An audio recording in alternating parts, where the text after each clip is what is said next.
actually good.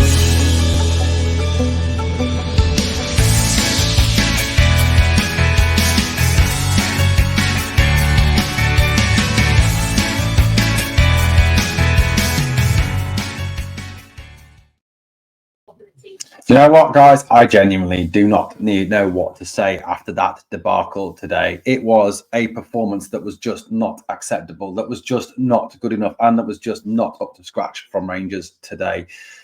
First of all, before we start, and before I kind of just give you this gut reaction before we look at, I will, start looking at it more calmly, maybe. But look, let's just deal with this from minute one.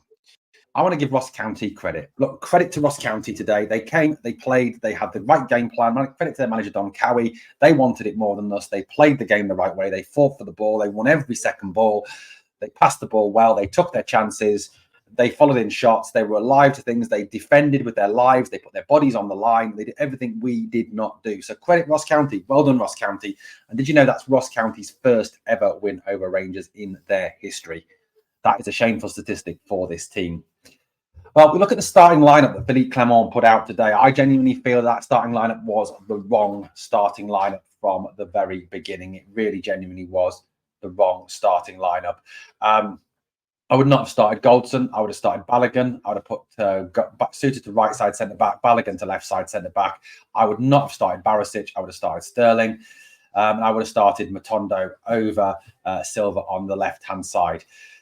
I would have started Roof as well. I just think he's a better finisher. Look, there's a lot to deal with. There's an awful lot to deal with. Now, we get the lead, obviously, with the fortunate own goal. Jack Baldwin going in with John Suter. Baldwin hits off Baldwin, goes into the back of the net, and it's 1-0. I mean, realistically, it's against the run of play. To be honest with you, we didn't deserve to be 1-0 up. It could have easily been more. Obviously, Cyril Dessers gets that chance one-on-one with Laidlaw, absolutely mucks it up. I know it's a great save by Laidlaw. Don't get me wrong, it's a brilliant save by Laidlaw, but he needs to be finishing it. He needs to be putting the ball in the back of the net. I'm sorry, if you are a top-class striker, you finish that chance. And I'm sorry, but Kemar Roof takes that chance. That chance falls to Kemar Roof. It ends up in the back of the net. I guarantee you. I know Roof's a joke when it comes to being injured and been out, but when it comes to finishing, he can finish. And that ball ends up in the back of the net. The other one as well that comes across, beautiful ball. Lovely ball across by Borna Barisic. Credit to Borna. Lovely ball, perfectly weighted along the ground. Dessers comes to Dessers, first time hitting it, ends up going into the car park. Again, that falls to Roof. It's in the back of the net because Roof will get his body over it, his head over it, and drill it along the ground, and it goes into the back of the net. Laidlaw made some great saves, don't get me wrong. But overall, it was a poor performance, a really poor performance. They were, I think, as I said in the introduction, they wanted it more. They absolutely wanted it more. And in a season where we're supposed to be going for the title, it was in our hands, and it no longer is in our hands now. Even if we win our game in hand, they are going to be a point. I think it is clear of us now. And we've then got to get a Parkhead and get something. I can't see us going to get Parkhead and getting a win. I just genuinely can't see us going to Parkhead and getting a win. Honestly can't. You're watching the Murray goal, the shot, good save by Butler, but nobody follows that shot up. Nobody puts their body on the line to block it. Contrast that with them. Every time a ball broke, one of their players is blocking our shots, is throwing themselves in front of our bodies. Connor Goldson just lets the guy cross it in. The ball breaks to a good save by Butler. Nobody follows it in. Nobody puts their body on the line to get a block in. Unforgivable defending, just poor defending by Rangers. Absolutely shocking defending. And I know people have said this season we've got the best defence in Scotland. Maybe, but it doesn't look like the best defence in Scotland. It genuinely doesn't look like the best defence in Scotland. That defence today was all over the place. Genuinely was piss poor today. Shocking, all over the place. Didn't track the runners, didn't hold a high line. And if you look a lot of the time as well, the ball goes to the top to Murray, their centre forward. Rangers, instead of being in a dead line, there's always one, mainly Connor Goldson, off that back four. So you've got a line of Tavernier, Gap, Goldson back, Suter, Barisic line. One man back playing everyone on. You've got to keep that line. You've got to keep your discipline, and they're not doing that. It just is not. And like every ball that broke in the centre of midfield, to me, just seemed to go missing. They wanted it more than us.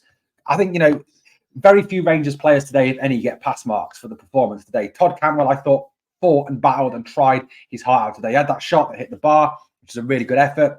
He battled back. There was a moment in the first half where he's the man getting back. He runs back, he chases back, and he stops them from getting the shot in. Credit to Todd Cantwell there. But, you know, overall, that performance is not acceptable. As yet, I haven't heard what Philippe Clement has got to say. I'm fascinated to find out what the manager's got to say about that performance, because it is not acceptable. It is purely and utterly unacceptable, that performance today. And we've handed everything back to them. You know, this has gone from a state where over the last 2 weeks, we've had the chance to take the league away from Celtic. You know, had we beat them last week in the Old Firm and then won today, we'd be 5 points clear going into, well, 4 would be 5 yet. We're 2 points clear with the game in hand. Win that, 5 points clear with, you know, going into the post-split fixtures. As it stands now, they're 4 points clear. Could be as little as 1, but you know what? Today has just not been good enough. It really genuinely has not been good enough today. Rangers have the players have let the fans down, and we saw fan rage at the end. Fans having an absolute go at the players, you know, really losing their rag with the players at the end, and rightly so. Rightly so, 100% rightly so. You know, one of the things that really upset me today about the performance was no one seemed to be up for that. No one seemed to want to fight. No one seemed to battle. No one seemed to get, apart from Cantwell, seemed to get stuck in. In their second goal, Tav totally missing, not tracking his man. Shot comes in, great save by Butland. Harmon following it in. Where's Barisic? Where's Lundstrom? Where are the left-sided defensive players? Why are they not tracking back? You know, again, their second goal is down to piss-poor defending yet again. Nobody tracking back, nobody following in. It's not acceptable. Just 100% not acceptable. It's just awful. And then obviously they go on and get the third and put the final nail in the coffin. Yeah, we get that dodgy penalty. Well, not dodgy, it was a penalty. We get the penalty at the end, makes it 3-2, makes the result look a little better than it was. To be honest with you, if it had been 4-1, it wouldn't have been unfair. It genuinely wouldn't have been unfair. They were the better team at the end of the day. They were the better team, and they deserved their 3 points today. They genuinely did. Guys, I'm disgusted with them. And I agree with what a lot of people were saying in the comments. There's a lot of players on this squad that don't deserve to wear this shirt, that do not deserve to be Rangers players. There's a lot of players who need to take a long, hard look at themselves as of tonight and think about their futures, because their futures don't lie at Rangers. And we need brave, strong decisions from Philippe Clement, Niels Koppen and the Rangers board as regards some of these players, because that is unacceptable today. Utterly unacceptable. Guys, let me know what you think in the comments down below. We'll be back with a podcast, a reaction podcast later. Please obviously come and join us for that and give your thoughts. Thank you so much for watching. As always, I'm sorry it can't be under happier circumstances. Always remember, guys, no matter what, we are the people.